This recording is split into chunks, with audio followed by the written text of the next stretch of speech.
Hey everybody, I'm Charlotte Cunningham coming to you on winningruns.com from the greatest arena in the world, Diamond W Arena in Alvarado, Texas. We'd like to thank Lisa McCool for letting us use her arena.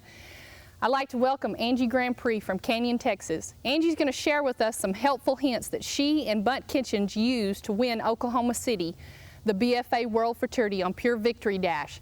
She's going to show us some of the helpful hints that she used to win the BBR finals, win $45,000 last year, and a few saddles along the way. Angie's just now a relatively new person to the fraternity industry. She has trained a few Future Fortunes winner, and we're glad to have her on. She's going to share with us some stuff that Bunt has told her how to do. He's kind of absent today, him and the mayor, because they're raising new champions in Muleshoe, Texas. Angie, I'd like to thank you for coming on for Winning Runs. Thank you, Charlotte. What a wonderful story that Angie has here to share with me. That's one of the reasons why I asked Angie on, because this is such an incredible story to go and win and do as good as they have, her and Bunt. So I wanted to share this with our viewers. Plus she's going to give us some tips and things to help you put together that winning run. Angie, tell me about the horses that you brought today. I brought two horses with me today. Like you said earlier, Victory didn't get to come. She's a little camera shy. This is Bunt's horse. We call her Casey. She's a daughter of Streak of Fling. She's a thoroughbred and jet deck on the top or the bottom. We ran her at the juvenile at Oklahoma City. We have her entered in Fort Smith. She's going to be our next Victory, maybe. The horse that I have here on my left, this is actually my neighbor's horse. She's a daughter of Dashing Cleat. She's on the bottom side, she's out of a Rocket Wrangler mare. She's going to be expanding my horizons because she's hot-blooded, she's race-blooded, and I'm going to mess with her myself. And with Bunt's assistance, maybe she'll be another Winning Runs team. Tell me about, since Bunt didn't get to come, he doesn't get to defend himself. So we have to rely on Angie to tell us all about Bunt. How did y'all get started together? And tell me, just lead me through real quick for our viewers. Perfect. But before the day's over, Bunt's going to really wish he was here because he's not here to defend yes, himself. Yes, he will. And Bunt's story through me is going to be definitely different than if he was here telling it himself. But Bunt and I, we met a long time ago whenever I was 16, 17, when I lived in New Mexico. We were both working cattle at the sale barn there in Clovis, and he knew I was a barrel racer. We started talking. I think I went to him with a fraternity colt that I had then, that by the way didn't make a very good fraternity horse. But Bunt and I started talking. He started helping me with him. I went and worked cattle with him. I actually was going to ride a horse of his and run it at Fort Smith. She ended up getting EPM and we had to have her put down. That was kind of the end of our experience together 16 years ago. And in October of 07, he contacted me again. He had I guess it was September of 07, he had a horse that he was going to put in the Super Stakes at Oklahoma City, and he was needing a jockey. He remembered about me. He said he had been watching me. He knew I was still a barrel racer. He liked the way that I was patient with my horses. And so we started talking, and that's how we got back together about a year and 4 months ago. And since they call the mare Victory, we are deciding that we're going to really work on theming this show to make that victorious team. And also I wanted to mention, Angie also has a magazine called Cowboy Times that you put out that's just an all-around type magazine. Yes, ma'am. It's a rodeo-based association paper.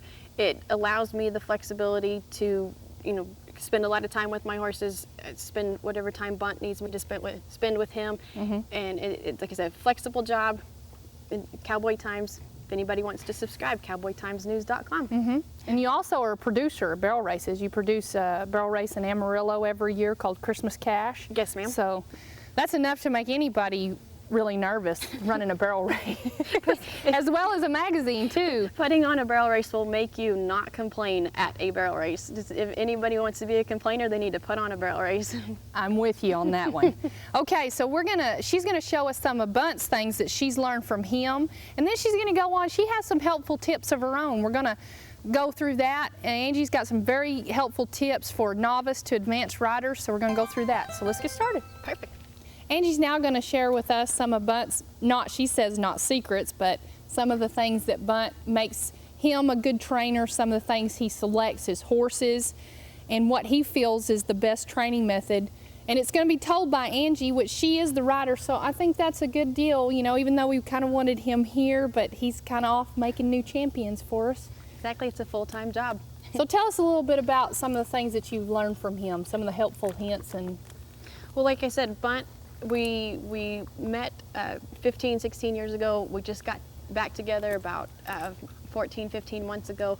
We've spent many hours there at the barn in Muleshoe, him just helping me learning how to adapt to the way he trains the horses. He trains them, I compete on them, and we're learning how to bridge the gap there, and so far, so good. how far do you live away from him? It's about an hour and a half.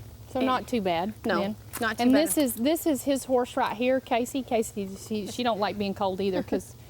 Okay, and tell us kind of what he thinks is a good horse. Bunt says that to have a victorious team, you have to start off with a good horse. His definition of a good horse is they have to have speed, good disposition. Bunt spends many hours with his horses. He knows them inside and out. He's not afraid what he calls wet saddle pads. He's not at all mean to his horses, just many hours of just getting to know them and working with them, both So- inside and outside the arena. What are some other things that he thinks are important as well? Well, he raises a couple of colts each year, and he looks at the mare's side more than the stud side whenever he's looking at papers. And you know, in the future, the babies that he's going to have are hopefully going to be victory babies, pure victory dash babies. This horse, like I said, is our 2009 horse. He has her mom. She was the last colt by her, or out of her. She's by Streak of Fling, and she's greener than he would like for her to be, because he was out last year with a broken ankle from an accident at the feed yard. And so he kind of turned her over to me a little bit more than I'm not quite ready for her. She's a little greener than I'm ready for, but he has faith in me, thankfully. Well, show us some of the things that he thinks are important, because you've got some things around the barrels and exercises and stuff like that. So show us some of the things, and you're just riding her with just a little old snaffle. She doesn't want to be on camera either. That's okay. That's good for 4-year-olds. I have another one that would snort and run away. So just tell me, she's, what do you got, just like an egg butt bit on her? Yes, it's just a real plain Jane snaffle. Bunt really likes light bits. He starts all of his horses in a snaffle. Of course, he starts, if they need to be, he starts them in a side pull. She will probably run in this bit all year. One of his other horses that to me is pretty strong-headed, we run him in a twisted wire snaffle. Victory ran in a smooth snaffle with a little short shank and just a leather curb chain. He's real light bit. Don't, as one of the things I learned this year, definitely don't be afraid to go light. And he has them, he spends enough time with them, and he has basics put on them enough that, you know, a light bit is really all they need. He, being a man, he rides a lot with his legs, even though he doesn't really realize it. And so, you know, he doesn't require a lot in their mouth to get done what he wants them to do. Okay, well, I'll let you take over, and then you can just show us how Bunt makes it get done. Well, I definitely can't show exactly what all Bunt does, because like I said, I call it his secrets, but it really comes natural to him, so there's nothing secret about it. He doesn't work on putting a headset on a horse. He lets them be real natural. He himself doesn't do a lot of trotting. He's more of a loping type person. He cues for his leads with his inside leg. I've had to work on keeping that in mind, especially when I'm coming down the alleyway. Make sure I got my right leg in him instead of my left leg. If I ever leave the alleyway in the wrong lead, it's because I cued him wrong. But where he rides, it's pretty deep sand in the arena that he rides at every day. Like I said, he doesn't really worry about headset. He lets them travel like they would like. And if Bunt was on her, of course, she would look a lot better. I work on keeping my hands real low. I try to use my legs whenever I'm warming them up. He would tell me right now that I'm hanging on her head. Like I said, he can just do it with his legs, and he's one of those people that he rides the horse so naturally. He's grew up horseback that you don't really see his cues.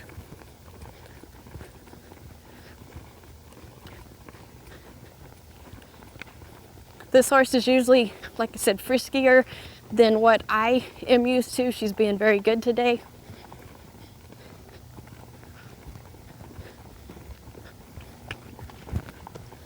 I remembered to use my inside leg.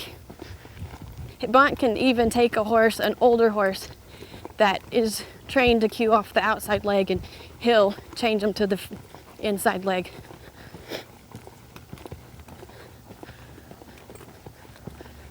I try to stay real quiet in my saddle.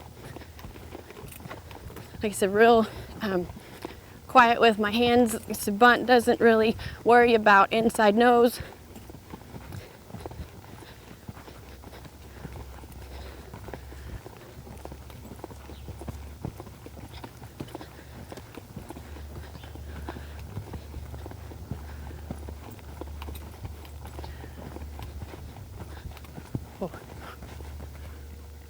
He doesn't really back them up. He doesn't really, turn their nose, even though he will ask for their nose. I mean, they all know to give to the bit, but it's not something that he drills in them. He never ties their head around. Either he's lucky and gets really broke horses, or, like I said, at everything, he just trains them. It's real natural to him, and he just does it. Before I get started on the barrels to tell you some of Bunt's training ideas that he's passed on to me, I want to let you know, if I was to come to this arena today and it's open arena, the majority of your people walk in here and they go that way to the right. And to me, that's training a horse to run down the fence or to duck off. If I was to come to this arena and it's open arena, come in, go left, unless you have a left-handed horse. You just want to think ahead of your horses at all times. So come in and go left if you were to ride in this arena on a right-handed barrel horse. Bunt works his horses. He works his horses with two hands on the reins. He keeps his hands real low. He doesn't get his hand down his reins. They stay basically in the middle. He thinks that, he always tells me it's an 8-foot pocket. He goes pretty straight at the first barrel. He never stops. I'm going to stop right here and talk just a little bit about it. He never stops his horses, but this is about the pocket that he wants you to have, and I guess if I got off and measured it, it would be about 8 foot. When he's slow working his horses, or whenever I'm slow working them, like I said, he works with two hands. He doesn't do much of a big pocket. He doesn't really get their nose. He just lets the horse be real natural, and the horse in the end is going to be faster when they get to work their way and do what's most natural to them. But he tells me that if a horse you can always teach them to go wider, so that's why he starts with a pretty narrow pocket. He said once they start making a big pocket, it's really hard to get them to go closer to that barrel without learning how to drop into the barrel. He does, in my opinion, about just as much steering with the outside rein as he does with the inside rein. And that's one of the bridges that we've had to learn how to gap. I'll show you at a trot. Sometimes whenever I finish the third barrel, I'll overfinish it and go towards the fence. Sometimes I just kind of go back towards the middle. This horse, like I said, she's usually pretty frisky. She's usually pretty, in my opinion, what I call tail tucky. She's being really good today. I can't wait to come run her here at a barrel race at Alvarado. She seems to like this pen. So I'm picking out my line. I'm going straighter towards the first barrel than most people. I'm not going to ask for her nose. Just going to kind of let her come in here natural. We make about a 3-foot pocket, and I used my outside hand there to help her more than my inside hand, and you'll see when we go faster, then you do just use inside.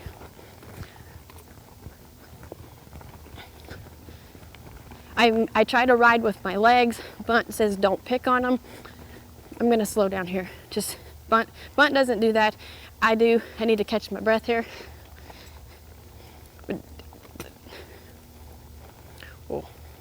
Okay, I've trotted the barrels a couple of times and showed you some of the stuff that I have learned from Bunt, some of the things that I've had to really concentrate on doing. Like I said, he keeps his hands not spread very far.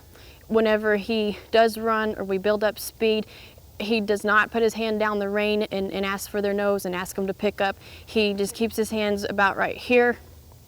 And whenever I go to the horn, my hand is, pretty close to the middle of my reins.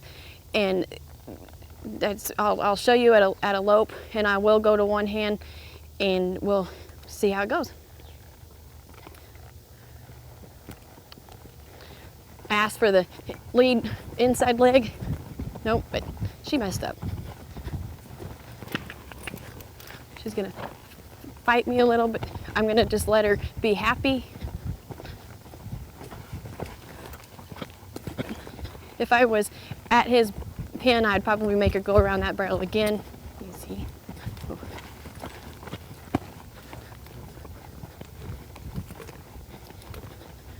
I said Bunt doesn't like to pick on his horses. He just wants them to be happy on the barrels.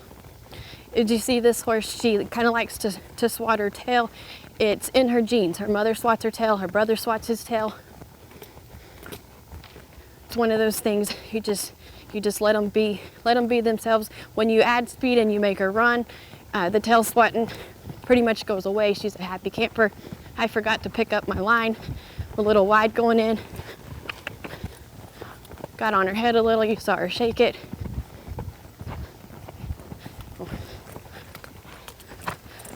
I'm being a little heavy with my hands.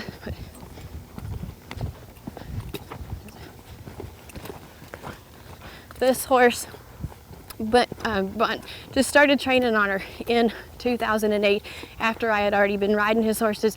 He said he trained her to not be so particular, not be so sensitive to your hands, and as you can tell, my hands don't have to be perfect, and she is accepting of it, even though she's shaking her head today more than normal.